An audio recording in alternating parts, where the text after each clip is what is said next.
You live in a gated community. It's called a gated community. In the gay community. I just want us to have an open conversation, white, black, Hispanic, Asian, anybody. I want this to be a safe space for everyone. Racism is alive and well in the gay community. The gay community. Gay community as us as a trans community. Who is having that conversation? If you're a faithful listener, I'm sure by now that you understand that the tone of my advocacy this season has been mostly geared towards love and relationships, combating racism, shifting imperfect perspectives, condemning toxicity and ghosting, and educating our hetero allies about what it means to be gay. After some of the stories shared this season derived from personal experiences from myself and my guests, the idea that being gay is a choice should no longer exist. Because, if that were a fact, then choosing to live a life under the guise of oppression is a level of self-depravity for which even I couldn't suggest a remedy. Not that being gay is full of disappointments and failures, because there's certainly not an inferiority complex attached to homosexuality. At least, not for me. But it takes a gay to know one. And not only that, so what if someone chooses to be something that makes them happy? It'll never make sense to me why some people are bothered by people, places, and things that have nothing to do with them. Sexuality is a spectrum, not beyond comprehension, but definitely not black and white. That's something that I'm continuing to learn along with you. And while I may not like it, I appreciate the educational pieces and I move according to what works best for me. And while we're navigating all of these considerations and thinking through the proliferations and commodifications of sexuality, it's really important for us to not participate in further stigmatizing its spectrum. Let me digress. Breathe in with me.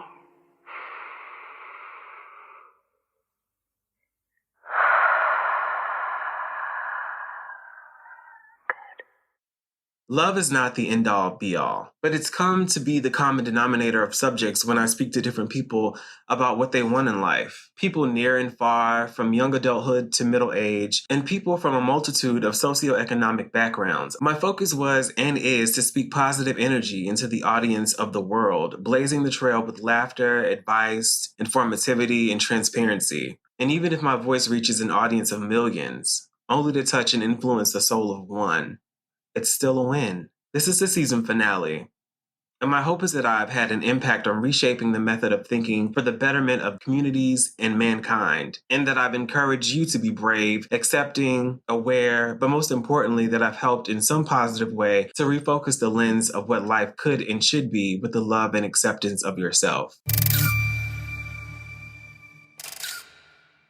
Welcome back to the Gayted Community Podcast. I appreciate you for listening. So y'all, we've come to an end of the first season. Cheers to us, right? And for the season finale, I thought it'd be nothing short of everything to close it out with a special guest. Someone who is funny, he's worldly, smart, grounded, optimistic, and just a ball of fun. Not to mention, he has crazy vocals. Listen, sings down. You need a singer? He's the plug. He's his own plug, okay? He's been on sound stages from New York to Dubai. He's also someone who gives me the pleasure of adding to my life as my best friend, Doug Braxton. Welcome, Doug. Thank you. What up, dog? So what's up, Shawty? Tell us a little bit about yourself. Well, my name is Douglas Braxton. I am 37 years old. Originally from the beautiful city of Atlanta, Georgia. Atlanta, A-L-A-N-N-A. Currently residing in New York City. Been in New York now for 14 years. Yo, time flies, right? Like crazy. And I currently work in television. Okay, television. Yeah, Black entertainment television. Okay, so BET. The bet. Not EBT. B-E-T. B-E okay. and the T. B, okay. So as in LGBTQIA plus. LGBTQI. Okay. I just wanted to make sure. Right. So plug yourself. Give us your Instagram, your Snapchat, your Twitter. If you're on any social media, let us know where to find you. I am on Instagram only. That's D_fresh8427. Snapchat, I couldn't tell you if I had it. Twitter, we don't play them kind of games. And so it's Instagram only. You only on the gram. Instagram. The I am the Jew. Y'all make sure to find him where he just said he could be found. I'll let a player when you see me on the street. Okay, so listen. Like, I don't want to say once again. It's insane to me that the conversation is also repetitive, right? It's cyclical. It's like you can watch it a week ago, you can watch it today. Maybe the numbers change and maybe the specifics change, but it's still this idea of... Do you consider yourself one of those people who cuts their friends off while they're in relationships? Ghosting. The act of suddenly ceasing all communication with someone a person is dating, but no longer wishes to date. And now here you go with your new boo, resenting them for things that triggered you from your past that they know nothing about. But you kind of just considered yourself to be DL? There is no agenda. Gay people have no intent on tarnishing any idea that you deem to be safe. It's not a coincidence that once gay bars became mainstream and gays demanded unconditional acceptance for human equality, the AIDS virus miraculously appeared. Gay lifestyle. For those who think they know what a lifestyle is, allow me to educate you on what it's not. Homosexuality. A lifestyle is nothing more than a way of living. Homosexuality is a way of being. But if you would have taken a moment to have a conversation, listen, and understand why your last acted like an ass, then maybe you would have learned that your ex did and said those things to you because those things were said and done to them. And they only know how to treat others how they've been treated because of their unresolved trauma. White people, y'all gotta stop being uncomfortable and making us uncomfortable because you're uncomfortable to start a conversation with us because you don't really know what to say outside of something that has to do with another Black person. Just because we're Black doesn't mean that the span of our intelligence is limited to other Black people. Of course, those are natural human inclinations. You're absolutely right. We return you now to your regularly scheduled program. You're in New York, and I would love to know what it looks like today in New York as a Black gay millennial. Well, first, what's your definition of dating? Define dating. Dating to me is, I kind of categorize it as going on a journey with someone that you are attracted to, interested in, and trying to see if there is some room or space for you all to grow and possibly partner together and build a life together. Okay, so I feel like I got definitions for a couple of different terms in one compacted definition of what you consider to be dating. And there's nothing wrong with that. But I think that because you ended it with starting a life together, right? Mm-hmm. Which means to me, in my mind, that means that the dating part is escalated to a relationship and then maybe to marriage, if that's actually... Well, yeah, I think that, at least for me, I think we'll have probably at some point get into this a little deeper. But I think that for me, I'm past the age of just kind of hanging out with people for it to not be without a purpose. I think at this stage of the game in my life, everything has to have a purpose for it to make sense. So when I approach dating, I do define it as trying out to see if this is somebody that I can have in my life for the long term. That's not necessarily the expectation with every single person, but in my mind, that is the goal. And I think that it's important to have that solidified so that when you do start to date, you're able to weed out what's going to work for you and what's not going to work for you. Okay, so what do you say to those people, to the guys that you meet that you're interested in dating and they're also interested in dating you, and then they ask you, what your intentions are or what you're looking for? That's the infamous question. Mm-hmm. When you meet someone, they're like, what are you looking for? And then you give them the response that you just gave us. And then they take that and they interpret that as, oh, he's looking to settle down and give us the title of boyfriend or partner, within the next 5 to 10 days. So it kind of scares them away. Do you know what I mean? Has that happened to you? Yeah, before? Absolutely. Oh, it's happened several times. And it used to bother me that it would happen because I'm like, I'm not saying that we're going to be together tomorrow, next week, next month, or in 6 months, or whatever the case may be. However, I wanted to be very clear that I'm not just getting to know you just because, there is a goal, at least in my mind, for me. Now, the person, what I had to kind of grow to be okay with is that the person may not be on the same page. And that's okay, And I think that sometimes people may have said that I was a bit extreme because I would cut people off, What do you mean? Cut them off? Just stop speaking to them or... Absolutely, 100%. Wait a minute.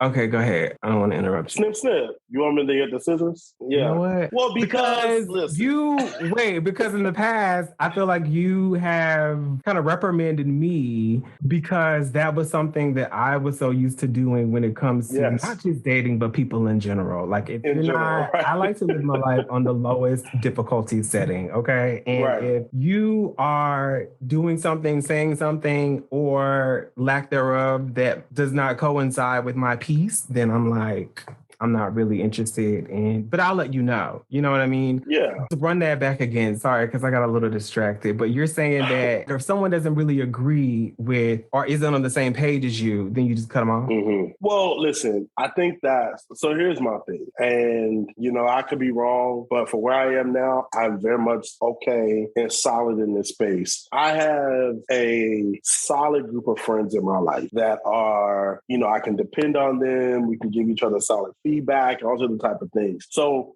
when I talk about dating somebody, you ain't looking for friends. We don't need to be friends. I'm not trying to be your friend. However, there are some situations that do kind of organically kind of go that way. And that I'm okay with that. But listen, what I'm not okay with, because I've been in this situation several times before, where it's like, oh yeah, we hanging out, we might be fucking, whatever the case may be. And then it's like, oh, I just want to be friends. No, bitch, absolutely not. Like, you're not going to get all this out of, we're not going to be doing this, spending time together, going out, hanging out, doing other things, spending quality time together. And then when I'm like, I'm interested in seeing how, make this a little bit more committed or, exclusively seeing each other. It's like, oh no, we could just be friends. I'm good on that.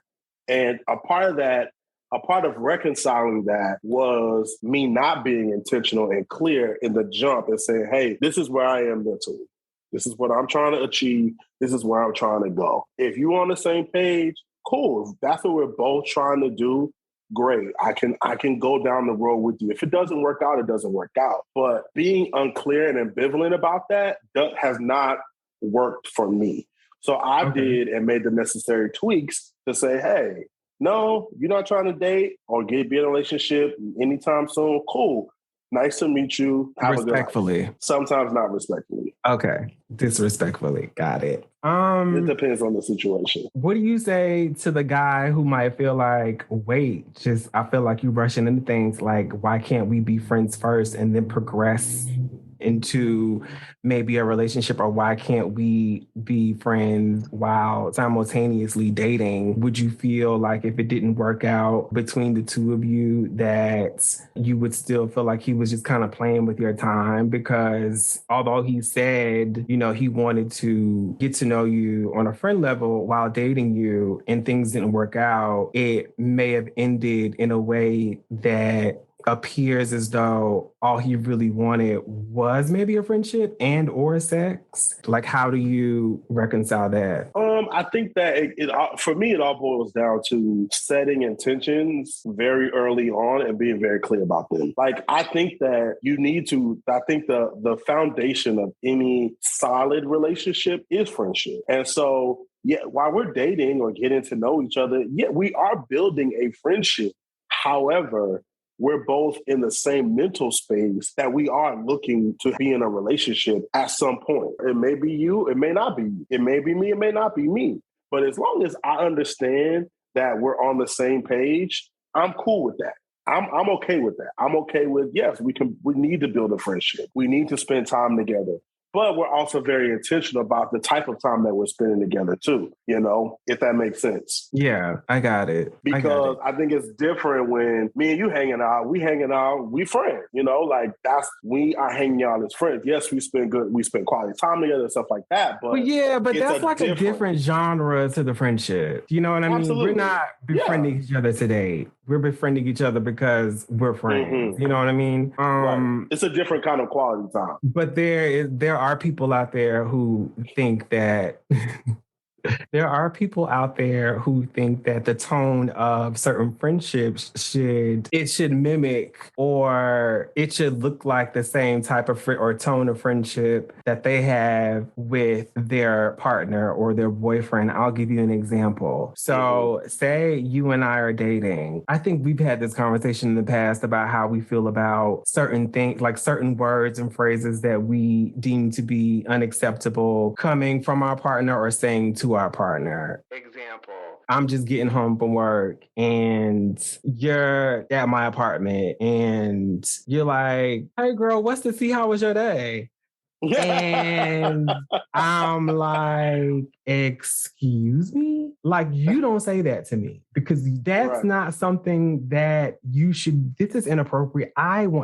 Let's break up. That would there's certain diction that I feel like is standard and is disrespectful, but this is obviously coming from like a personal standpoint. But I say that to say that I know people who are comfortable and okay with that type of dialogue between the two of them, like the guy that I'm referring to and his potential partner. Yes, Queen, Skinny Legend, Versace boots the house down. Slay Queen, Hunty Mama, and Oop Daddy work. Charlie XCX, snatch my wig.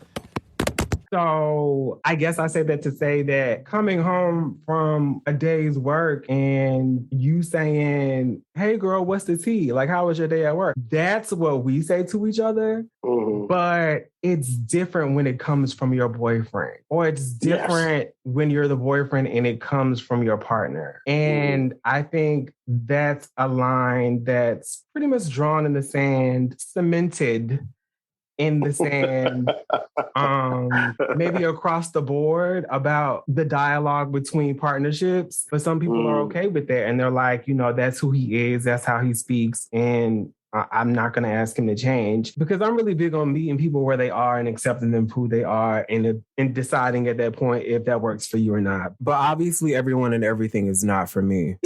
What's your position on that? Well, for me personally, I don't want to have that casual of a banter with somebody that I'm dating. But we can laugh like, yo, what's the tea? Like, we can do that. We can do that. But I think when you start to play with the pronouns, I think that's the pronouns. It's the pronouns. It's the 100% of the pronouns. Yeah, it's 100%. Don't disrespect my pronouns. At all. We're not doing that. We're not doing that. But I think that's situational. I think that's definitely situational for whoever the two people are. If it works for them, it works for them. But don't use them pronouns with me. Don't do it. So let's back up a little bit, like pre-pandemic. Well, let's even go back a little further than that. Because you're a very relationship-oriented person, right? 100%. As am I. We're both Aries. That's what we give. And you were in like a long-term relationship before. Am I right? Yeah. Yes. How long did that last? Just 3 years. Okay, so do you want me to ask the question again and then you be honest with me, or do you want to go with this narrative of 3 years? Because we were in a relationship for 3 years. Of course, there was like this kind of post thing, and I wouldn't even say it's a post thing. I think what was different, or I know what was different in our relationship and our breakup, was that generally when people break up, they are making it just complete cut, and we did not do that, and because of other circumstances that we had already kind of agreed to. So we were still going to be in each other's lives, and being in each other's lives, even after we had just broken up, it took a bit longer for the healing process because of that. To bring that full circle, that is what it looks like to befriend your partner on the way to partnership. Okay. Absolutely.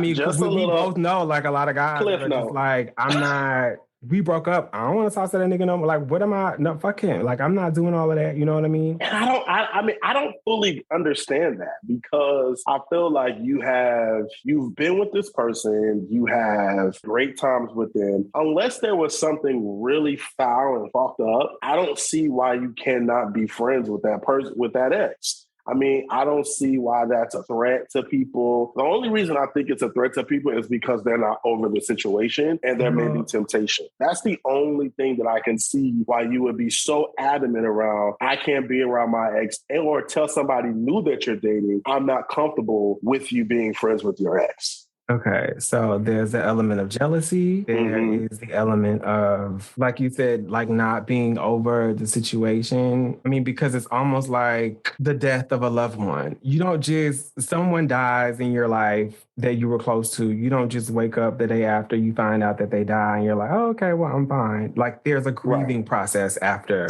relationships. I don't know about these relationships today because everybody got Tom, Dick, and Harry in their relationships and they be open and they be having 3 and 4 people. So it's kind of, it'd be real convoluted. Like, I don't really know who to grieve for first because it's partially closed, but, kind of like the pandemic where the world is like partially closed and partially open. People are actually out here having relationships like that, or should I say streamlines of, relationships, and they're calling it significance. And I disagree. But I think that it is more that people don't have a solid foundation. That's where that friendship and the dating comes along, because I think that if people had a solid friendship and a foundation in why we connected with each other, you should be able to be friends with that person. I'm not saying you got to see them every other day or see them every week or anything like that, but there shouldn't be any malice or bad blood to the point where you'd be like, oh no, I ain't trying to be around. If I see you, you've been with this person for years and now you see them out and about and it's like you never met them, that's crazy to me. I mean, unless there's no foul play. I think it's a defense mechanism for me personally. If I'm cheated on, all bets are off. Like I've always been like that. That's how I will always be. I don't have a tolerance for infidelity. Trying to keep them cause I found them. Let a hoe know I ain't motherfucking sharing. But I think that there's a part of me that just kind of feels like that's the worst thing that someone who I've given my heart to could do to me. But there's also the idea of you being in a relationship with someone and then it becomes stale. And then so for instance, if you're seeing someone and you kind of feel like there's a difference, but he's not really said anything about how he's been feeling and everything's okay. And then one day he's just like, I'm no longer in love with you. I've been trying to find out where the feelings went so I can get them back, but the fire is gone. And I think that's worse than maybe trying to patch things up with someone who has cheated on me, because it's almost like lighting a match and watching the flame go out. Like once the flame is gone, you can't relight that match. You can light another match, but... A little disclaimer, if I sound a little different tonight, it's because I am on the heels and up of a very tragic cold that I won't call the flu. It is not COVID. It is not COVID. It is not. Say one more time. Just to be crystal, it is not COVID. I did not have COVID. But so anyways, all of it. I had none of it. I'm pretty sure I know how I actually got the cold, because I was in LA up until November the 1st and started feeling symptoms of a sore throat on day 2 after being in Atlanta. And I'm pretty sure the weather change is what caused me to feel sick, because when I was in LA, the temperature was in the mid 80s. And then I get to Atlanta and I'm fighting temperatures in the high 40s. The life of being bi-coastal. So yeah, a little short story on that. So I guess I say that to say that historically, like when I was fresh out of a relationship, there was this one where... And that also might be why you guys continue to hear me like sniffling, because I am still not over this cold. But I would see him out and it would hurt to see him. For me to deal with that hurt, to deal with that pain, it would turn to anger, which might be sort of related to what you said about how guys break up with each other and they might have like some type of malice or, you know, they just be over it. Like, I don't want to talk to you. I don't want to see you. So, I mean, I've been there. Well, I would attribute that specifically what you just said. I think that's more stages of grief. You know, I think that it's over, you know, you're hurt, you're angry, you know, you're sad. So I think that those are just natural ways to feel. It doesn't necessarily always mean that it's going to be like that the whole time, but seeing someone that you broke up with that you may or may not want to have broken up with them, but yeah, it's going to be natural to be like, oh, I can't stand that motherfucker, or damn, they look good. Fuck. You know what I'm saying? I think that... Yeah, I get it. Well, you may not have said that. I can believe that. But however, I think all those feelings are natural, you know? Yeah. I think that shows that there was a real connection and foundation. It does. It shows that the feelings were there. But I guess I just don't understand, like, if the feelings are there, how does a sane person with like a lucid brain find any type of justification in cheating on someone? You don't get to tell people how to love you. You get to see how they love and then choose to participate or not. You don't get to tell people how to love you. You get to see how they love and then choose whether or not to participate. So, if someone is abusive, abrasive, if they disappear, if they're abandoning, if they're betraying, whether it's your sister, your best friend, your lover, you don't get to say, don't do that to me. What you get to say is, you do that and it doesn't work for me. I'm out. Well, I think or are in love with someone else. I think realistically that is very, very, very layered. Wait. And I don't think this is... He sound like he support open relationships, y'all.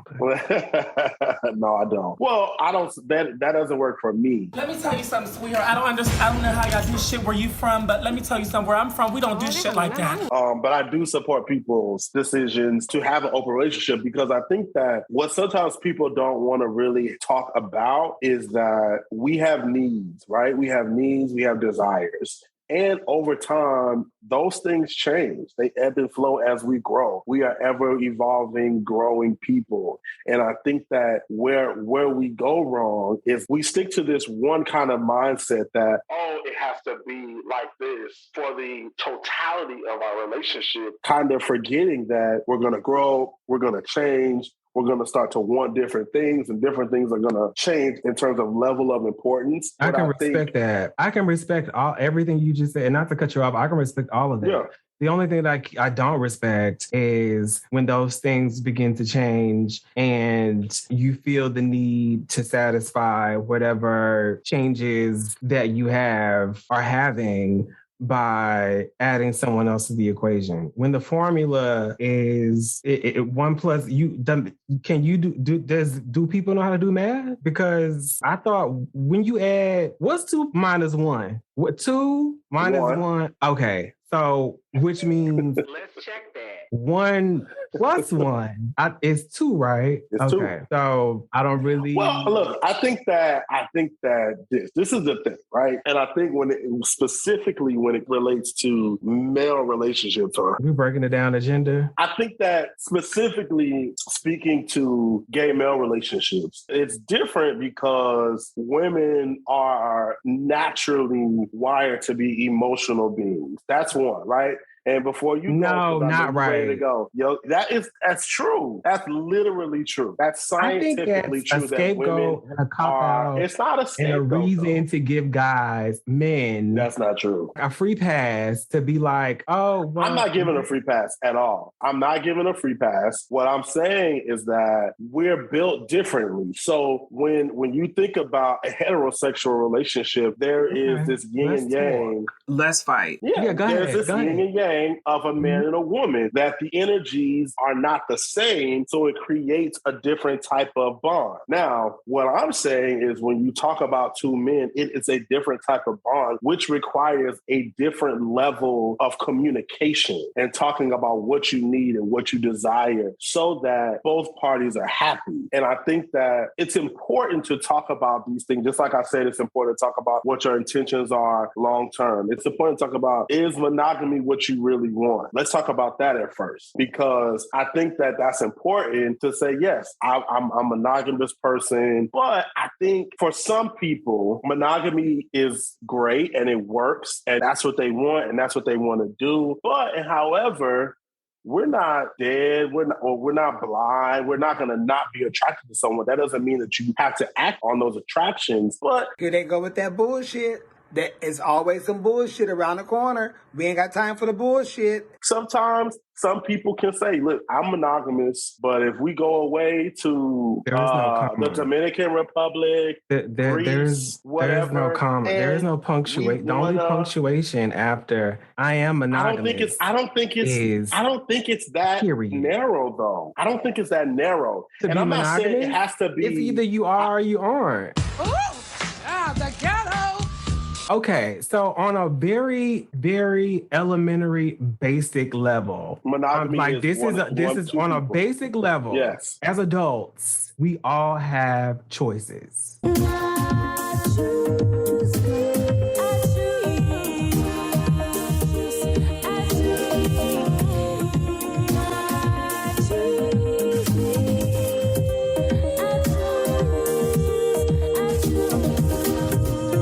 Absolutely. We have a choice to do what we want, and we have a choice to not do what we don't.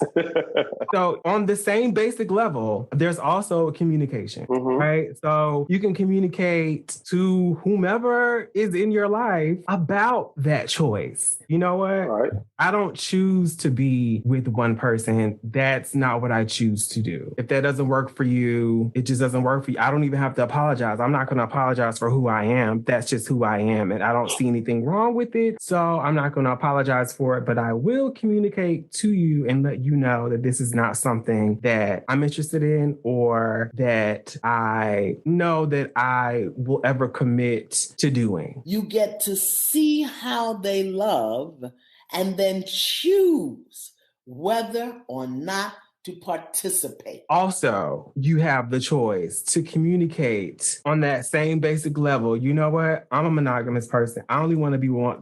Things might happen. I might see other people that I'm attracted to. But let's just elevate this basic level just a little bit and let's talk about boundaries. Because now we have the choice, amen, to communicate, amen, about boundaries. Amen. But if you don't want to use that choice to communicate about boundaries, in my mind, it screams narcissism and it screams selfish behavior because I'm doing what I want to do. Yeah, I said this. Yeah, I might have told this person that I love them, and I do actually love them, but I also have my needs. And I mean, men are really wired to communicate their emotions anyways, or be vulnerable, and men are really expected to be soft. So, I mean, it's really okay. You see all the girls, speaking of heterosexual relationships, you see all the girls, these dumb bitches who are cheated on countless amounts of time, and they continue to accept an apology for the sake of, oh, I love him. Niggas just gonna be niggas. Niggas gonna cheat anyway. Oh, we got a baby together. Whatever reason they might have. Yep. It's no excuse to me. It might be a reason for them, but it's an excuse to me, and it's a weak one. And excuses to me are nails in the house of failure. And I don't agree, condone, or accept anyone not using their choice to communicate about not staying within those boundaries. And by boundaries, I mean the parameters of 1 + 1 = 2. Well, I think that you said something that I 100% agree with, and that is definitely communicate. You definitely need to communicate what your expectations are. But I think where we lose it is that we don't want to have the conversation that 2, 3, 5 years down the line, things have shifted. You understand what I'm saying? Yeah. I think that things can change. And I think that as long as we're open enough to have the conversation around it and try to figure out, say, hey, this is what I'm feeling. This is how I'm feeling. Be honest and say, hey, I'm having this desire. I want to know how you feel about the desire and also how you feel about how we can possibly feel those desires. You understand what I'm saying? That's kind of what a marriage is about. Well, I think it's any relationship. It's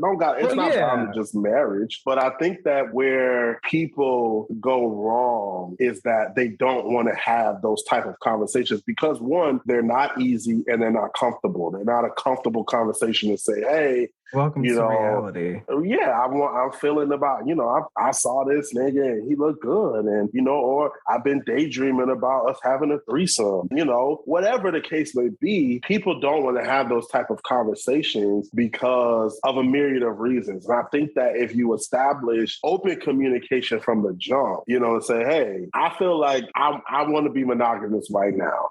But can we at least leave the door open to other conversations down the line just because we're going to change? So we're going to change. Not saying maybe that change don't necessarily just but not mean exclusively. Sex. No, I don't mean that's kind of I what don't mean that. that. No, we can see each other. What you just said is almost like life insurance, any type of insurance. Call now and say 15% or more. Somewhere down the line, this might happen. Let me cover myself now and let you know that this might come up. So that's not what I'm saying. That's not what I'm saying at all. If I happen to have an accident in this relationship, that's not what I said. Coverage. So if I cheat, then that is not what I said. I'm gonna tap into my insurance. You ain't going nowhere. You just gonna have to get over it. But I've now become a liability. That's kind of what it. That's me ringing the bell. That means because that's not what it. Ring this bell. That's not what I'm saying. No. That's not what I'm saying. But that's what I heard. That's not what you said, but that's what I heard. And also, how do you consider yourself to be that's not a whole other conversation about communication. How do men consider themselves to be men, and you can't even tell the truth? Well.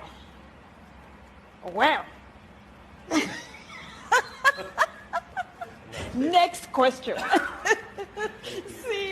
I'm agreeing with you on that 100%. We should be able to tell the truth. You should be able to be honest about how you feel. And all I'm saying is that I'm not giving life insurance to say that, 2 years down the line, 6 months down the line, 3 years down the line, if I cheat on you, whatever. No, that's deception. That's completely different. What I'm talking about is open communication and honesty and saying, hey, yes, I'm for monogamy. I want you. That's all I want is you. However, let me stop you right there. Do you understand how that if we were together, you saying that to me would make me feel unsettled? That one word. However. I think if you're not listening to comprehend, yes. Because if you were comprehending what I'm saying, it's not saying that I'm going to cheat on you. But there's a possibility. But you didn't comprehend. No, because I didn't say there was a possibility. Okay, go ahead. What I'm saying is leave the door.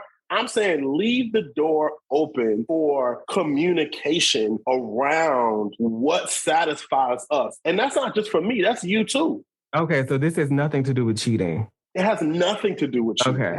I said, cheating is deception.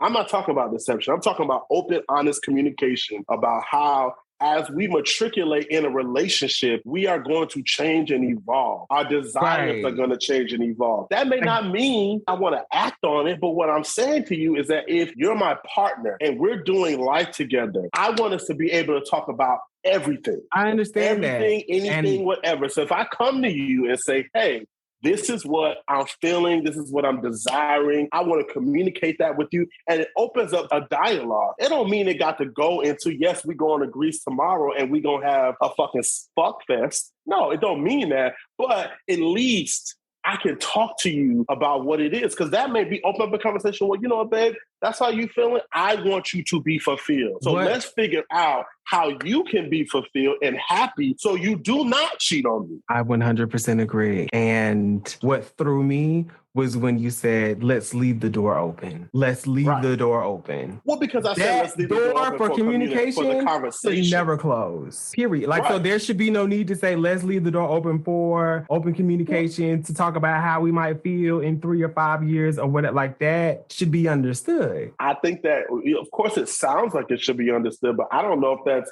is that happening? Because if it was happening, I don't think that open relationships would be such a faux pas.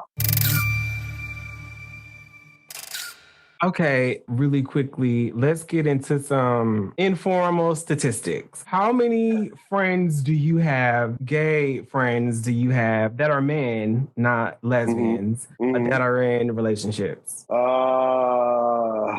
That many? I'm gonna go out and I'm just gonna guesstimate because I'd have to really go down the list. But I would say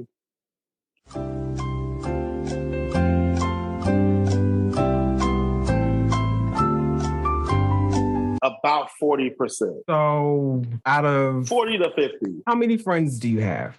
Well, that's what I said. I'm okay. So if you want to go close ballpark, I'm gonna go close friends. All friends, ballpark. For where I'm going. No, I'm gonna go close friends because how many? That's gonna get real hairy. Anyone who you consider to be a friend, ballpark number. How many? I'm gonna say my close friends. They're about 8 of us. I have 8 close friends, and these are people that I would say. How many people in the gay community? How many of your associates who are gay? That's too many people to think about. I'm being honest with you. How many? Ballpark that are gay. Associates. Ballpark. Wow. We ain't got all night. Maybe like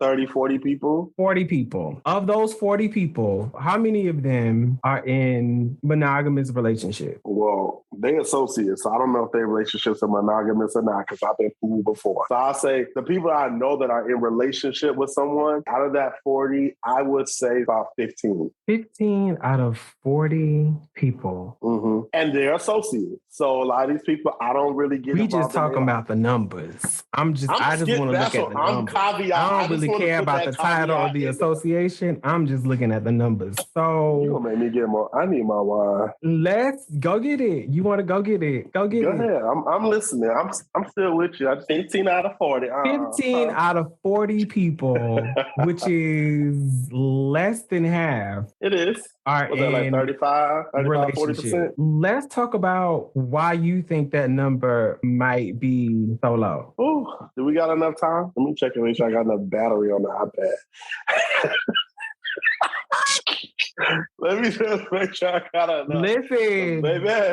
Baby. I'll go first. Not to make it about race, and I don't know much about the white experience outside of their isms, but I believe that 2 white guys can easily meet each other, engage in a romantic relationship, purchase a new home together sealed with a picket fence and a dog, and invest in an RV to travel across the country on an expedition to explore. By all means, their life isn't perfect, nowhere near it, but hypothetically, they live a comfortable one. The same story would be much different for a black gay couple. For decades, black people, regardless of sexual orientation, have been at a disadvantage. And because of that disadvantage, it's likely that this black couple will not be interested in meeting to advance into a long-term relationship with the purpose and intent to purchase a home together and plan for a family with kids and a dog to drive across country and explore the world. Their couple goals are different. It's probable that this black couple believes that they aren't able to achieve these things partly because they don't know or have anyone around that has these things or go those places. There is no representation. There is no example. And for whatever reason, they may not believe that they can be the first to lead by example. To show what's possible at no fault of theirs, once upon a time and still today, black people weren't able to purchase homes in certain areas. Mortgage companies, realtors, and banks had maps that showed zoning areas of who to sell and who to do business with based on race, based on skin color. If a black person or couple was able to afford a home in a nice neighborhood, usually a white neighborhood, when applying for the loan, the bank would deny them the funding or increase the interest rate to discourage the buyer. Realtors would reroute you to a low-income, government women-assisted neighborhood and try to reconstruct your image of what your dream home should look like. Their commission amount was also decreased if selling or renting to Black people. Fast forward to today, the United States still have maps of areas that are zoned, showing the racial and economic demographic of what zip codes are for white people and which ones are for minorities. These maps and scales are used by developers who purchase land and properties to build and gentrify. I know I'm going like real deep with this, but this is necessary. The maps are also used as a guide by private businesses and government-funded companies to show where they should dispose of chemical waste, toxic gases, fossil fuels, and green lighting landfills full of plastic,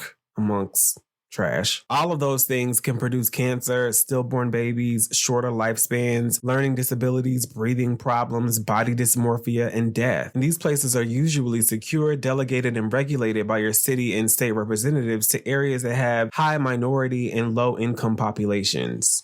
On purpose. This is called environmental racism. So yes, for Black gay people, the picture might not look as perfect as a white gay couple with the picket fence in the RV, but when you know better, you do better. And we don't need material things to be better. But we also can't continue to be divisive and disparaging to each other. To see Black excellence in the Black gay community, we have to continue to go for what we want, no matter who says what. Because the risk just may be worth the reward. I think there are too many eligible bachelors who want love and don't have it. I also think that this will change if people learn to focus and remind themselves that they are not interested in dating other people's opinions.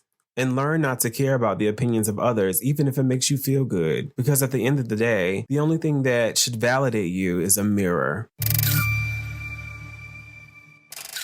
That there's a laundry list of reasons as to why I think that the ratio of single gay men in a metropolis like New York City, Atlanta, Georgia, Los Angeles, California, Chicago, these major cities where there are influxes, well, LA, I don't know, where there are influxes of Black gay men, and there are so many people that are single, but so many people want relationships. And I think there are reasons behind that. And I'm going to talk about one easy one first. The older that we get, and the more we matriculate in this life and get to know people, meet people, even just on a friendship level, the pool continues to shrink in terms of people that may not be connected to you at all, right? And ideally, I think a lot of times, a lot of people don't want someone that somebody you may know would have had or anything like that. You want somebody that ain't nobody else have fresh. Let me pause you right there. That's because sleeping with your friends was like sleeping with other women.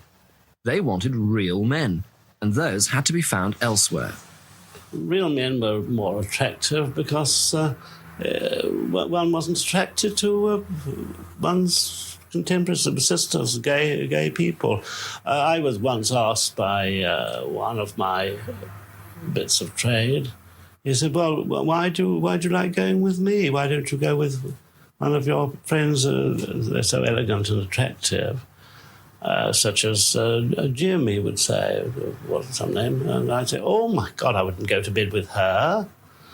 But he could never understand it. They always thought it was rather strange that one should run the risk of taking a stranger back to one's home and instead of taking one of one's friends and doing the same thing. It was absolutely impossible, though. I couldn't consider such a thing. I really liked the real thing or nothing. Because we're all basically swimming in a kiddie pool, the shallow end of the kiddie pool, do you think that people should be more open-minded when it comes to dating the ex of a friend? Because it may not have worked out between your friend and his ex, but it could work out between you and your friend's ex. To an extent.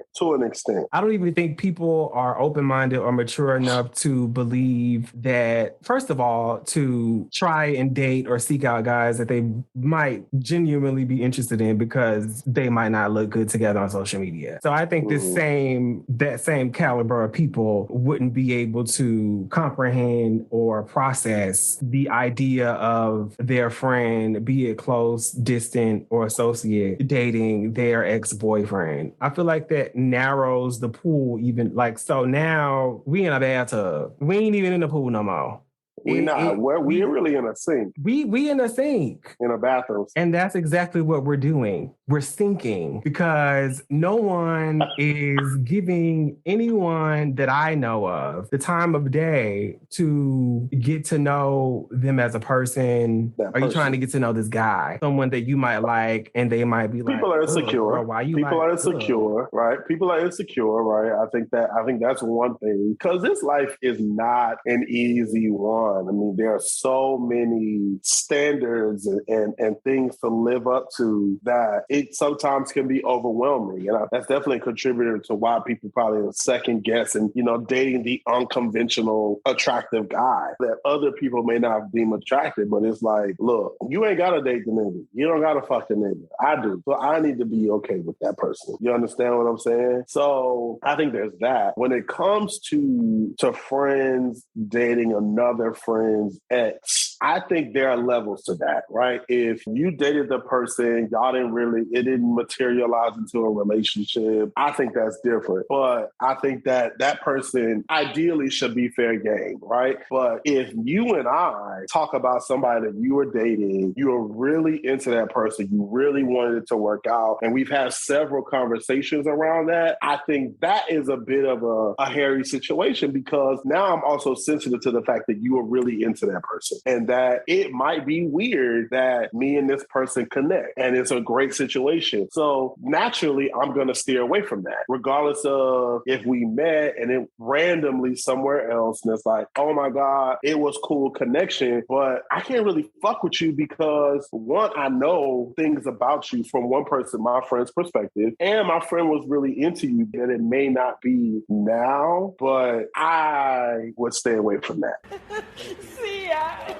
So you're saying that you're willing to relinquish the opportunity to see whether or not it would have to be a person is your soulmate for the sake of your friendship. Connection. It would have to be a very strong connection for me to say, you know what, I'm gonna come to Corey and say, hey, this happened. Okay, that was my next question. So you would have that conversation. 100%. I would feel like I would need to. I think that obviously what might not be for me might be for you. That's the way life works. And I can accept that. The thing that would get me is, I wonder how long this has really been going on, because y'all, like how long, like was something going on behind my back? Wow. Like was I oblivious, or did I kind of know?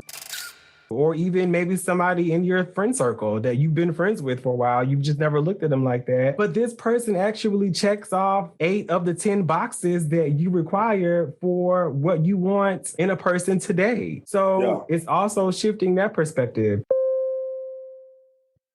Let's get into dating apps. Have you used those like throughout the pandemic, before the pandemic? Are you using them now? If now, which one? So before the pandemic, yes. Leading up to the pandemic, I kind of pulled off. And then during the pandemic, it was no, because to me, it really wasn't any point, because I wasn't meeting no random motherfucker with COVID. New York City paramedics are no longer taking patients to hospitals unless they have a pulse. I mean, but let me tell you something. I think it was people's experience of COVID was totally different from ours in New York. We were the epicenter of that fucking virus for the majority of 2020. New York City alone now accounts for about a quarter of all confirmed coronavirus cases in the U.S. We were watching the news and watching them fill up trucks with dead bodies on a daily basis. Today is kind of getting worse and worse. We had to get a refrigerated truck to store the bodies of patients who are dying. That shit scared the fuck out of me, okay? Do you think that maybe that was intentional for the news to do that, to fearmonger? Or do we want to go down that road? I mean, it worked, obviously, but I'm just saying. I do think there was absolutely sensationalism around it, however, I don't doubt that it was real and that people were really dying. But I do think it was some fear to try to control the situation. Yeah, because they didn't know. I'm not excusing it in any way, shape, or form because I do think it was some bullshit along with COVID from the inception of it to how it was handled to now. It's always been an underlying some bullshit going on. However, when it came to dating, it was so scary. You know, it was so scary. Like out to the point where for the first 4 months, I had a good friend who was my neighbor, literally right there, and we would talk to each other. I was in my backyard, he would talk to me, we'd be talking to each other from the window because we didn't know. Mind you, we lived next door to each other.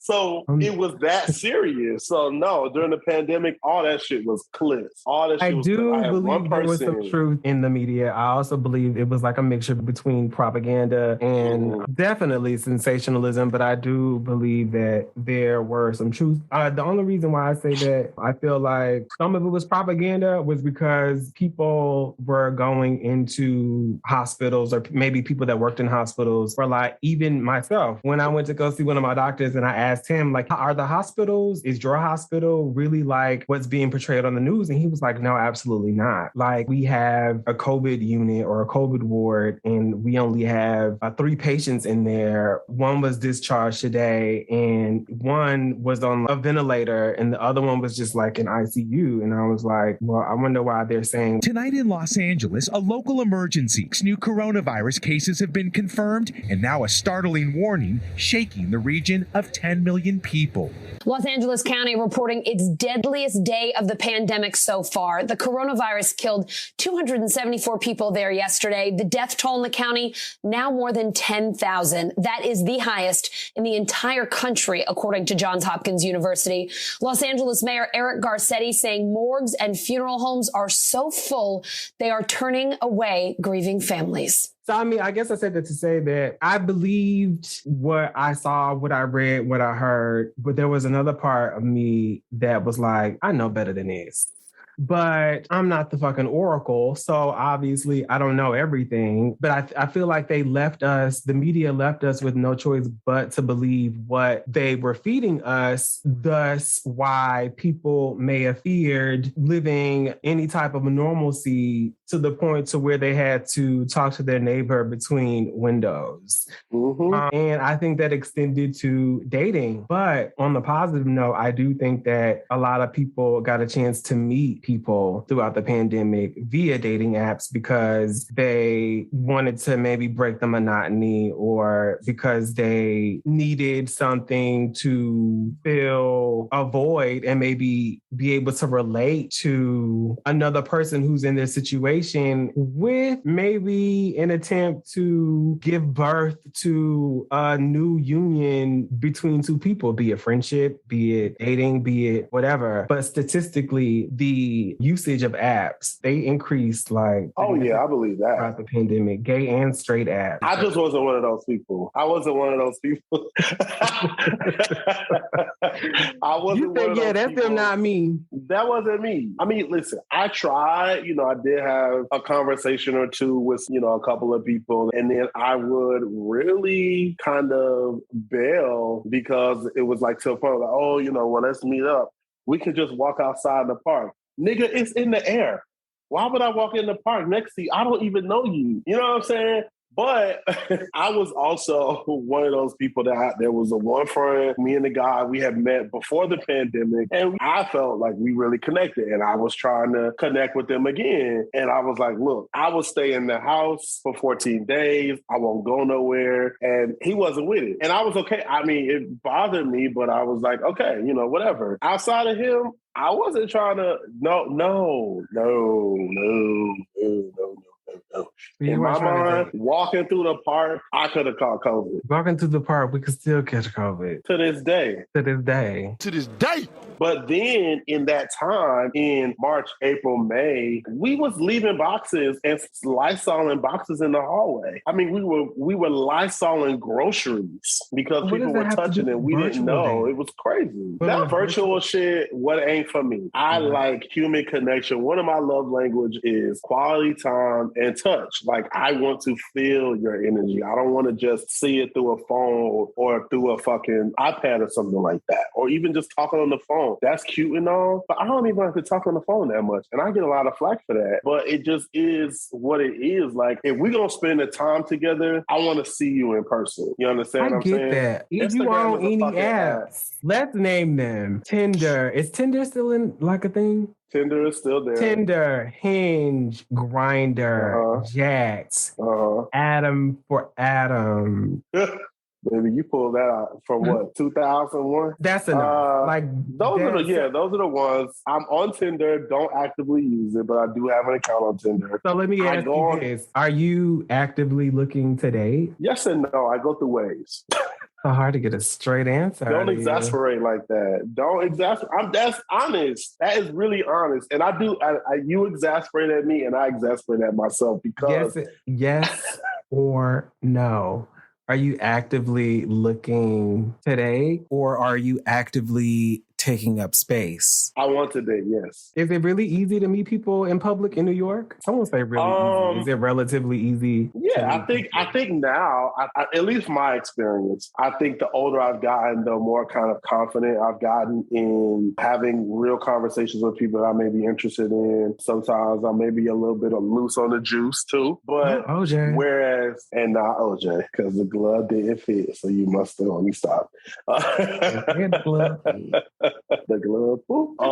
So I will say that I've pushed away from apps for a couple of reasons. There's been a rise in robberies and deaths and crime related to apps. Yeah, they are. They're killing them. Some of them killing them, and I don't got time. I just don't got time. And for what? Like, it's not even. For what, is it really? What was the reason? What was the reason? It don't even make sense to me. I don't get it. I do not get it. Trey be so pressed. Let me tell you something about homophobia. Trey be so pressed about not being gay that they will get on and use gay apps to bait homosexuals to meet up with them. It is the most backward, asinine thing. And or harm them. But before and or after the robbery, they will engage in said actions. Are engaging in sexual intercourse. Talk about it. So you hate yourself so much. So this is the, not to play Dr. Freud here, but this is the psychology behind that. I hate homosexuals and I hate the part of myself that is homosexual so much that I want to harm another person who is and identifies with homosexuality after engaging in fulfilling my desires of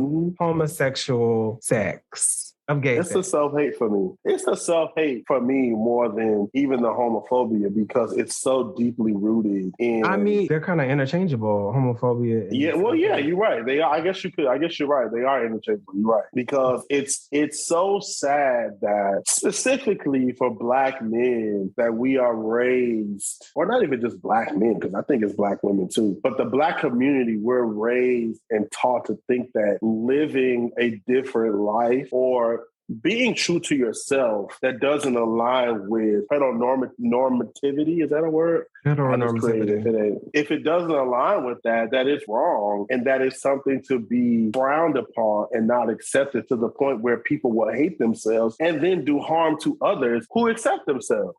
That shit is so fucked up.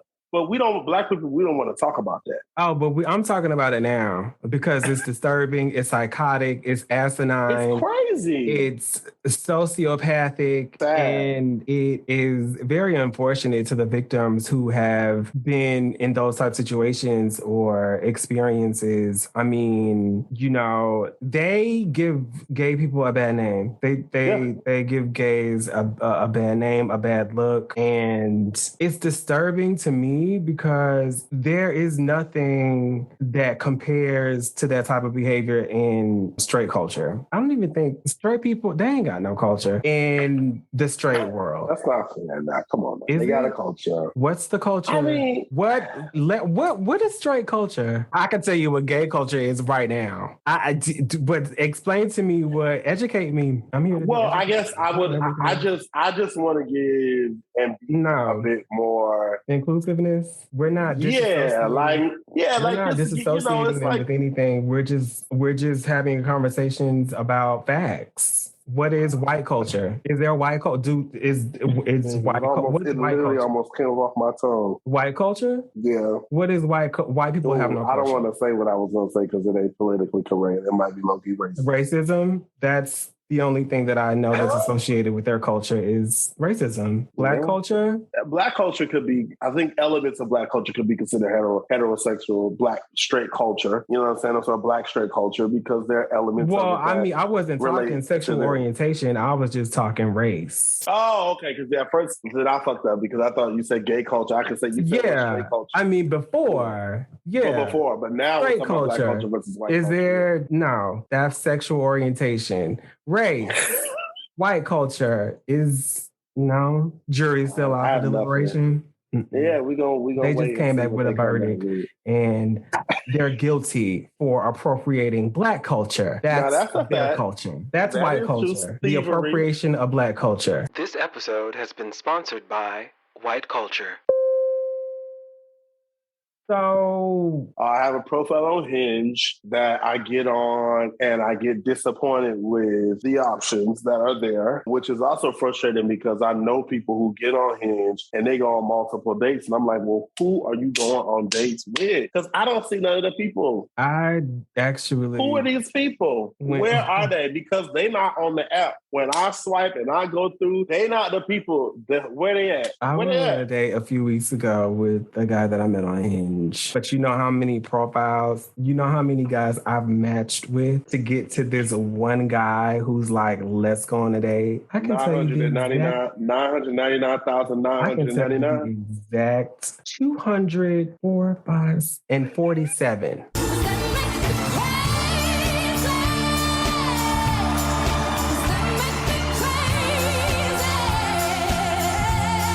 That's insane. To go on that one, the algorithm, Hinge, product team, engineers. If y'all listening, y'all need to fix that shit. It's work it out. Up. Because a lot of times with Hinge, they be like, oh, we think you'll be most compatible with this person. Okay, what's going on with your algorithm? Because the people that I want to match with that may not match with me, that person don't align with this person. So how do you think we compatible? Make it make sense. Because it don't make sense. Which is why I'm not really fucking with that no more. You know what I've learned about Hinge is that it seems to be more productive on the straight side. So it's not built for gay people. Got it. No, I mean, I'm not saying that. I'm saying also say it then. Say it louder. I'm saying it because you said it. They are the ones that seem to have the success stories when it comes to Hinge and Tinder. They are, it's built for them. I'm pretty sure it was developed by a straight person, and to be inclusive, they hired someone to build a team to cater to the homosexual demographic. I'm 100%. I don't even think they got a team. I think they're going to say, are you interested in men or women? Okay, you interested in men? Well, here are the motherfuckers that are interested in men too. We don't really got a pool and a situation to kind of make it make sense so you can have success when it comes to our app, but we just gonna put you in the pool and here we are back in the bathroom sink again. I don't got time for the sink. We back in the sink. We're sinking. The ship will sink. Certain? Yes. In an hour or so. All this will be at the bottom of the Atlantic. We're sinking. So now I'm at the point where I'm like, even being still in a pandemic, but in a different stage of the pandemic, I guess, if you will, of more like, well, I gotta go out. Like, I have to go and try to meet people and be around people and meet new people to try to meet somebody because the apps don't work. The apps don't work for you. Okay. The apps don't work. Or sometimes you use Instagram. You use Instagram to meet people. I've never used people do it all the time. I just feel like now when I was on Facebook, I would use Facebook too. But I've never used Instagram to slide in somebody DMs or whatever. I guess I've never really been that interested to do that because I feel like people are so vain on Instagram anyways. Me messaging someone would just be me stroking their ego and nothing would flourish from the messages that I send outside of, oh, he likes me too. Right. So I'm not, but... Well, I think there's a way. There's a way to... Well, yeah. I mean, it happened. Just not for me. That's all I'm saying. But I do have a profile on Hinge. I've gone on, how many dates have I gone on with guys from Hinge? 4. Out of 247? Out of how many? How many 247. 240. It was 247. Woo! That's almost the amount of days in a year, just to be clear. And out of that 247, I have went on one date with 4 different guys. One who ghosted me. I hate to say it. I hope I don't sound ridiculous. I don't know who this man is. I mean, he could be walking down the street. I wouldn't know a thing. Sorry to this man. And I really had fun on that date. Mm-hmm. It was with this white guy. Just to be clear, I am not a racist or prejudiced to dating any race, but white straight people, y'all ain't got no culture. Y'all appropriate ours. That don't mean I'm racist. That don't mean I hate y'all. I'm just telling y'all what y'all do, because sometimes I feel like y'all be doing it and y'all be like, oh, I didn't know I was doing it. But you do it. You do. Going back to choices, communication, and boundaries. But one ghosted me. The second guy I met on Hinge was just so disgusting. Oh, no. So 2 ghosted me. Sorry. 2 ghosted me. I worked my ass off while you sat there and looked like Casper the ghost. Well, you can bring your Let's be clear. Let's be clear, Casper. Are you done? You fooled a lot of people with this, but you've not fooled me. Are you done? You've not fooled me. Be gone. Disappear, ghost. One was disgusting, and one was the one that I went on a date with a few weeks ago. He was disgusting. He was, repulsive. Why? Who raised him? Well, see, he thought that because he was black or white. He was black. And I'm so sick of my LA friend, all of my friends asking me what the race is of the guys that I go out on or that I meet, because they always, is he? Well, I think that's an important question. For LA. It's important to combat culture barriers. I will say that. Right. I think for understanding why he was disgusted, it's important. He's black. He's the black guy. He was from Chicago. Oh my. And I think because he thought that I was one of those guys who are attracted to hypermasculinity and like low-key thug, and we just were very, very, very, very, very, very, very incompatible. So when he came up to my apartment, I ended up asking him to leave expeditiously. So yeah, 237, 247, and it was only 47. Oh, 40. It was okay, so 247. 2468, but 247. So around 240 minus 4 is around 240 people. Yeah. So no, I mean, outside of Hinge, especially living in LA, it is morbid. Well, I think LA is a monster in itself. So speaking of connection, shout out to Lamont. I know that you've seen that Instagram show hosted by the gay dating coach. Shoot Your Shot Wednesdays. Shoot Your Shot Wednesdays. Let's speak about that for a second, because I've actually checked it out a few times and we've been on there. I'm sorry? We've been in the comments together. Oh, right. I find it to be, I really like, his name is Lamar's initiative. Lamont's initiative and his approach to like what he's doing with that. And I think we need more outlets and platforms like that. Honestly, the show, it's kind of nothing short of like a web series, gay reality show. If you think about it in whole. It gives Love Connection. Remember that show, Love Connection? That TV show? When I say reality show, I ain't even think about the people that he brings. I'm just talking about the comments, how ignorant, the comments are ratchet. And the ghetto. And ratchet but entertaining. It's entertaining, but it's also discouraging. Like, that's not what Lamont, I'm pretty sure that's not what he's doing, what he does for, because I agree 100%. People then look at the comments and they have conversations like the ones that we had in the past, and we're like, I don't want to go on there. You see what them comments giving? You know what I mean? And it's crazy because the people in the comments who seem to ridicule the most seem to have the most to say. Like, all these negative connotations and opinions about people who actually have the bravery and the courage to get on. And be interviewed. You know what I mean? I mean, as soon as they come up there, girl, what she got on?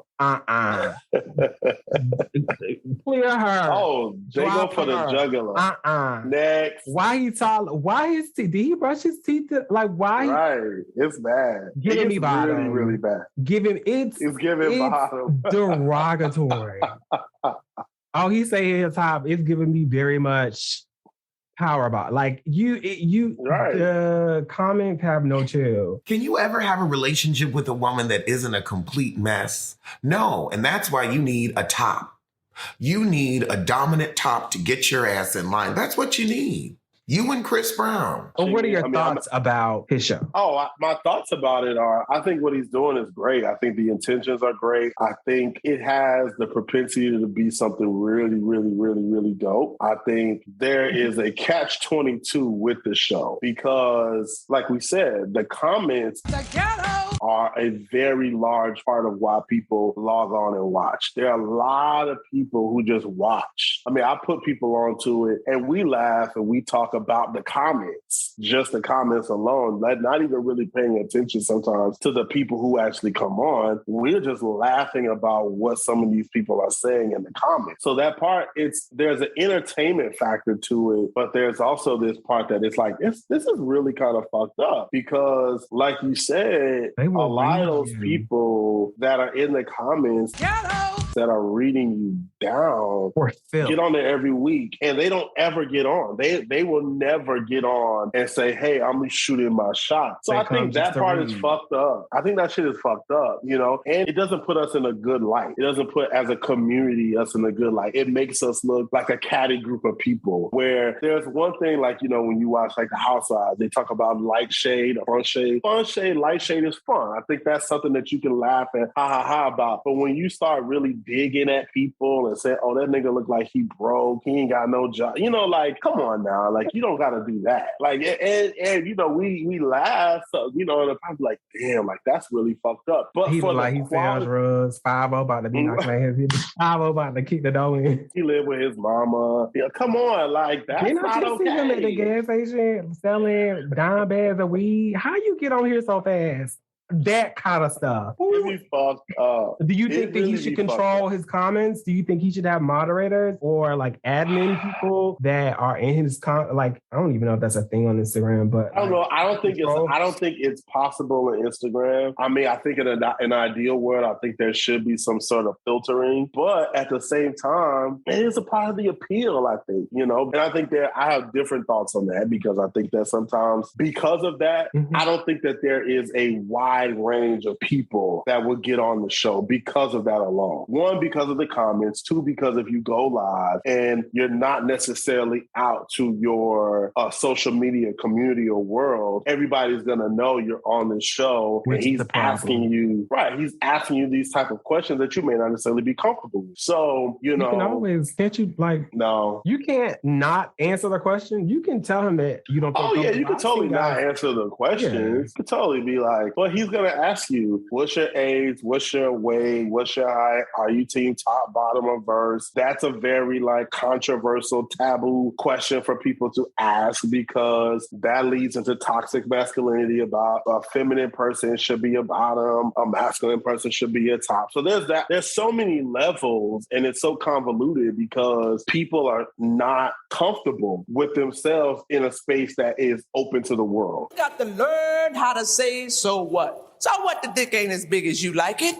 So what, the dick ain't big as you like it? Because dick don't have to be big to be good. So if I'm a person on Instagram that has 25,000 followers and I'm presenting myself as this ambiguous guy that women are after and men are after, but I'm not engaging in either, but it's a part of my brand, you're not going to go on that show when it could probably be somebody that's watching the show that could be your possible mate, but you'll never know because the questions make you uncomfortable. The comments make you uncomfortable. You use that word a lot tonight. Comfortable, being uncomfortable and being and comfortable. And that word and its association with homosexuality seems to be like the baseline that drives the behavior behind how people operate and why they do or don't do things that they do or don't do. That's just kind of something that I noticed. But I agree with you with the Gay Dating Coach's show, Lamont's show, that it could be a lot more. And maybe that's not something, like maybe it's exactly where he wants it to be. You know what I mean? But from the outside looking in. No, it's definitely what he wants it to be. It's definitely what he wants it to be. I mean, I think he gives people the option to turn the comments off, but it's what he wants it to be. I think if it had a bit more control and like, but at the same time, you want it to be organic. So it's not blaming him for the comment section. It's not his fault. No. No, not at all. It's the users. It's the people in the comments. And these are people who are actually in our community who show up with these same connotations, behaviors, ideas, and beliefs that kind of perpetuate the statistic behind why the dating pool is in a sink. Yeah, absolutely. I mean, I think there's so many narrow-minded and toxic mentalities that kind of show up in those comment sections. And look, it's one thing to be funny and kind of like I said, a little light, funny shade. I think that's one thing. But sometimes people are just really mean. And it's like, it's not cool. And truthfully and honestly, in a way, I think it's hurting Lamont because I think his reach could be further if it wasn't like that. And that's just my honest opinion. I mean, his organic reach now, he might be, I don't know what kind of deals he got going on in the background to kind of propel his shit. But organically, I think he could have more people if the comments weren't always like they were. Yeah, I mean, I'm not knocking his hustle because, like I said before, I think that he's doing a beautiful thing. I think that the purpose is a beautiful thing. I also think that when you allow people to come into your space and behave a certain way, then it kind of forms the tone of the platform that you have. So when people think, for instance, Love and Hip Hop Atlanta, they think ratchet, taking off shoes and throwing them at people, throwing drinks in people, like just absurd behavior. But when you have a show like, perfect example, because I Live is one of my favorite web series. I think that the producers behind this show is doing a phenomenal job. They have people who appreciate storylines because it's scripted, storylines that they can identify with in terms of like relationships, friendships, being gay in the workplace. And it is a completely different audience than one that you might find on the Gay Dating Coach. And I guess I keep bringing him up because he's like the only one doing what he's doing that I know of. I don't know anyone else. I don't know anyone else either. Coach that's doing what he's doing. So For the Boys, a Black queer gay YouTube web series filmed in New York, and it's pretty much everything. It's the best web series show that I've probably ever watched on YouTube. Okay. But the classification is different. Yeah, you should definitely. I'm pretty sure. I feel like I told you about it, but the classification, like the audience is very different. They're supportive. The show is so good. Like it has this cult following that's just like, I finally ran across a show that I can stick with, that I believe in, that's telling my story, that I can watch where I feel seen and I feel heard. Almost like how people watch the Golden Girls and they're like, you got like a circle of friends and they're like, oh, well, which one are you? I'm Sophia. I'm Dorothy. You know what I mean? So it's like on For the Boys, you can almost identify with one of the characters on that show, be it if you have a small circle of friends or if you don't. But it's like in complete contrast to the Gay Dating Coach. But that's The Boys scripted, gives no? you maturity, level-headedness, food for thought, icebreakers, deep topics for deep conversation. The Gay But it's Dating scripted, Coach no? gives you, it's scripted, which makes it even better. I think that's the difference. You know, the Gayted, Lamont show is real, real people in real time. You can have a reality show for the Gay Dating Coach and call it Chasing Atlanta or Chasing Dallas or what's the one you just mentioned? The Come Up. The Come Up. Let me retract there because I've not watched that show, but I can only imagine that it's the girls pulling weave and throwing chairs and fighting because she ding, ding, ding, ding, ding. Like that's not my tea. And that's kind of what the comments give me in the Gay Dating Coaches show. Say for instance, you meet somebody like those in the comments of the Gay Dating Coach. What are you supposed to do with that? Well, how am I meeting them? That's what I'm trying to let me make sure. You meeting somebody, you in New York, y'all at brunch, y'all exchange numbers, you communicate, and you begin to learn you remind me of somebody. The niggas in the comments on the Gay Dating Coaches show on Wednesdays. It's clear. Like, just disrespectful. It's clear. It's clear. Well, because I'm not going to align myself, especially on a romantic level with somebody who is like that. Like that, nothing about that is attractive to me, to be just downright disrespectful and nasty. Now, I'm all here. Or on a general fun. Yeah, like... And that's the point that I was trying to make. You need to chill. Yeah, I mean, I think that there's an unfortunate reality around the community around that. I mean, that's one of the realities, and people may think it's okay, people may not, but I think that's definitely a reality, that there is that level of it. But although that's a reality, it's a hindrance for people, because there are people that don't want to deal with that don't want to be a part of that will not engage, so it just is what it is. Will not engage with what? Well, they won't engage with those type of people who feel like they need to put people down and, be very nasty and unnecessarily shady. Nobody wants to be around that. But there are people who, exactly. But I give Lamont a lot of kudos for doing what he's doing. I mean, I sent in a DM about or two of people who was on the show. From somebody that was... Yeah, it didn't. Well, it didn't. One of them didn't go well, but it wasn't. Only reason it didn't go well, I would say, is because it was more around COVID and the vaccine. That kind of went left. That conversation kind of took its left. But yeah, I think it has the ability to be something really cool. Yeah, I think like with the right. No, I know you're not shitting at all. No, I know you're not shitting it at all. We support Black gay creatives. Also, shout out to Klingenberg. Is that how you pronounce his last name? Klingenberg? Sounds Jewish. Nate Klingenberg. I see you. Who's Nate? Somebody that I see. I see you. Okay. And I'm just going to leave it at that. If we could see each other, I would tell him, we should get married. We should get married. Listen.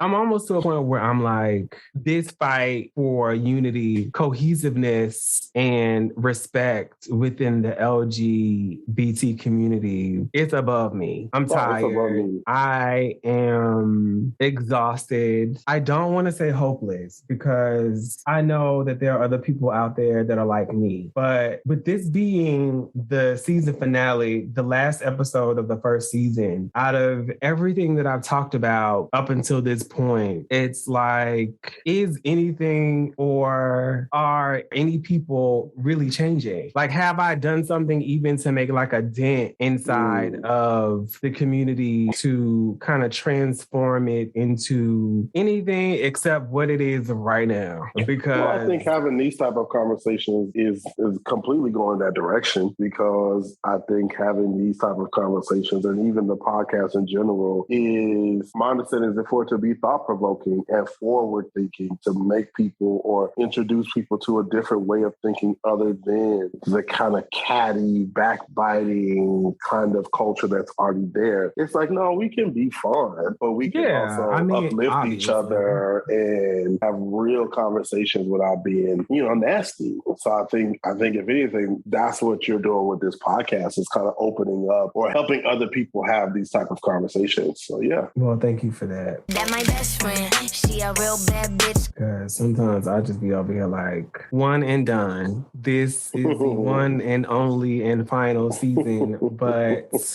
stay tuned to see if I'm going. Rome wasn't built in a day. It sure wasn't. What is time? Something that we can't get back, so you might as well monopolize off it when you have it by being nice and respectful to other people and not living your life based on the opinions of others, because all that's going to do is continue to keep you stagnant and in a situation where people think that, oh, you'll never get a boyfriend, but really you can. You just give too much thought and you let people's opinions carry too much weight. Talk about it. And navigate and influence on how you move in your life.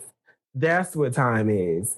Time is on Wednesday nights going to Instagram to watch the show on Lamont's Instagram account, where he is doing his best to kind of increase the amount of successful gay relationships. But when you have people in the comments who continue to be condescending and ridicule people that they don't even know, I mean, this is someone who is up there with obviously maybe the same intention or maybe the same desire that you might have, but you don't have the bravery to get up on that platform and advertise yourself as they are. And what you're doing is using your time, that of which we don't have, because all we have is now, to bring other people down. So what kind of person does that make you? That's what time is to me. Time is not using it to be a better person and communicate using your choice to communicate and produce anything successful in a relationship, because you've tarnished everything that you've done by acting in your own best interest with the art of infidelity. That's what time is to me. And that's that on that. That's just that on that. The time is up. It's done. The time is up. You said that. The time is up. Time is up. I'm overtime, and I think I've taken enough of your time. In closing, what's one thing that you would, like, one piece of advice that you would give to your younger self?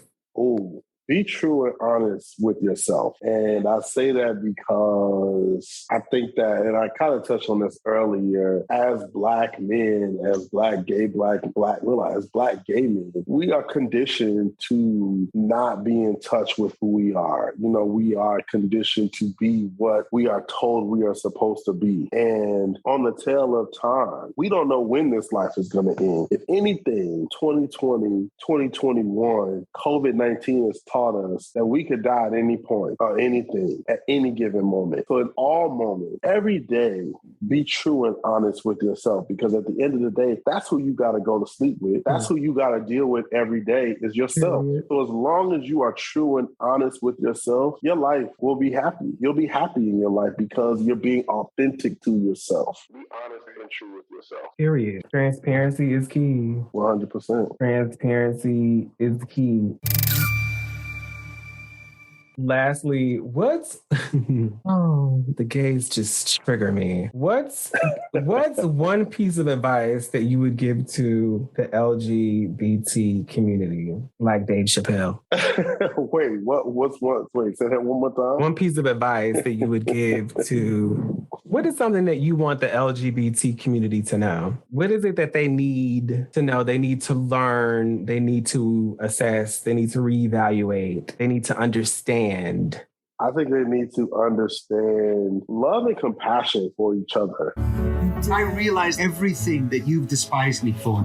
Somebody else would love me for exactly the same thing. I think that as a community, we are already ridiculed enough that we don't need to ridicule each other. Let's be love. Let's show love and compassion to each other. You don't got to be nasty. You don't got to be shady all the time to each other. Be compassionate and uplift each other, you know, so that we can all progress. You know, it's so counterproductive to feel like like only you and your group can be great. We can all be great. We can all be awesome. We can all be progressive because there's space for all of us. Let's just show love and compassion to each other. Unless you're using that space to cheat on niggas, fuck over niggas, waste niggas time, ghost niggas. I don't know who this man is.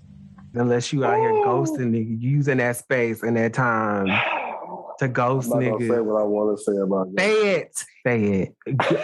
Say it. Oh, listen. Unpopular opinion. Unpopular opinion. There may be a space. It might be small, but there may be a space for a Casper. What? We're sorry. Your call cannot be completed as dialed. Please check the number and try again. Okay, so do you just want me to scrap the whole episode? Like, what? See, when you think you know people, you don't know them. There might be a space for a Casper. No, what kind of space? There's no space for Casper at all. I said maybe. I could be 100% wrong. I could tell you something. Be gone. Disappear, ghost. The way we talked about communication tonight, for you to end with, oh, there might be a little space for a little friendly ghost. Because Casper was friendly. See, Casper was friendly. I believe Casper even would have told you. He would have sent you a text, so you might not want to call. I'm going to just head on out. I'm going to head on out. No, that's Casper. Would have sent you Casper said, I'm going to head on out. He at least would have went back to the app where y'all met and been like, you know what? This ain't. I'm going to head on out. What circumstances do you believe circumvent a space for ghosting? That's why I say it's Casper, the friendly ghost. Casper ain't gonna go. For Casper might just because let me tell you why I think there might be pop. Oh, backpedaling pussy pop. No, it's a friendly ghost. And, Casper might just say, you know what, I'm going to just head on out. I ain't going to give you no explanation. Okay. But remember those three terms that we discussed before where we had choice, communication, and boundaries? You can't just have the boundary without letting us know that there's a boundary. Casper might just put the Berlin Wall got knocked down. By mistake. Right. But at least Casper might put up that usher finger. I'm going to just... and just disappear. You know how the ushers put up that, when you're walking out of church and you put that finger up, you don't say nothing, but that finger says enough to say, I'm gonna just head on out. Let me be even with the Berlin Wall. No. They came in there.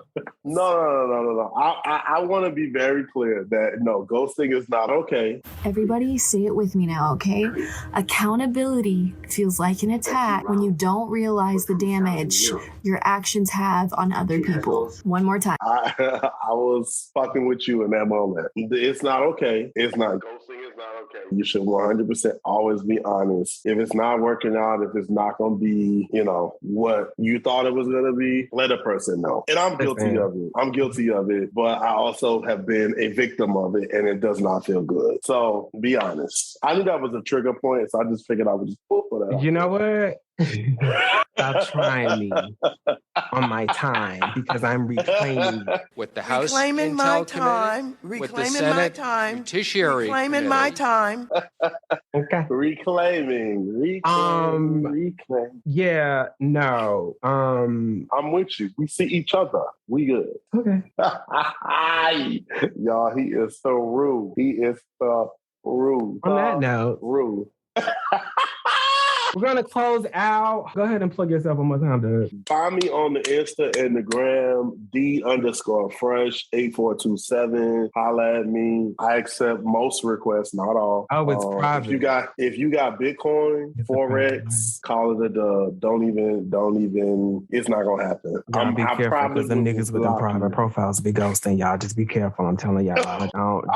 I'm just letting you know. But yeah, so thank you so much for being here. Thank you so much for for being here tonight. And thank you for having me. I honestly, season 2 is being considered. Season 2 is coming. Y'all don't Season 2 is being considered. Bullshit. I really fucks with everybody who has been there along the way with me for this journey. I am as proud of you as much as I am proud of myself for this accomplishment. Kudos to you. Hold on. Stop the press. Stop. Kudos to you, Corey, for having the courage to jump out on faith, commit to this, and do this for 12 episodes of content to bring forth and progress our community. I think that a lot of people don't take just that step. So you should 100% be uber proud of yourself that you committed to it, that you did it, that you put forth all the effort in putting it together, working with people, editing, writing, all the work that you put in, blood, sweat, and tears into doing this. Be proud of yourself. I'm proud of you. And I cannot wait until season 2. That my best friend. Love you for that. And thank you so much. It has not been easy. I have done this all by myself, but I wouldn't have it any other way. The blood, sweat, and tears was definitely worth it because this is my passion and I feel great about bringing a close to this first season. And I don't know about season 2. I don't know about doing a second season. Should I go? Should I stay? I'm in control. Either way. Should I go? Should I stay? I'm in control. Either way. We're going to pray. We're going to pray. Put it in the Lord's hands, Father God. Yeah. And I do appreciate you again for being here. So obviously, just to plug myself one last time, I am streaming on Apple Podcasts, Spotify, iHeartRadio, Google Podcasts, Stitcher, Amazon Music, Facebook Podcast, which is a new streaming platform, Overcast, Castro, Castbox, Podfriend. I think I got them all. And you can also find me on Instagram at The Gayted Community. Gayted is spelled with a Y, TheGayted Community. And you can check me out on my website at www.thegaytedcommunity.com. So catch me and spread me, please. And thank you. It's called a gated community. I'm in a gated community. All the gays are alive. You live in a gated community. African people are not pro-homosexual. Who is having that conversation?